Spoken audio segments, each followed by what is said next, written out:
सोना आगे तोर नहीं कसूर नहीं हमर कसूर गे दोनों के कैला का ऊपर वाला दूर गे आगे शीशा के छोड़ा के तो मिलोगे चिंटू या न जान से आगे सोना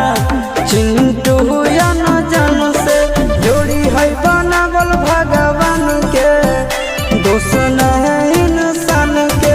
आगे सोना दोस्त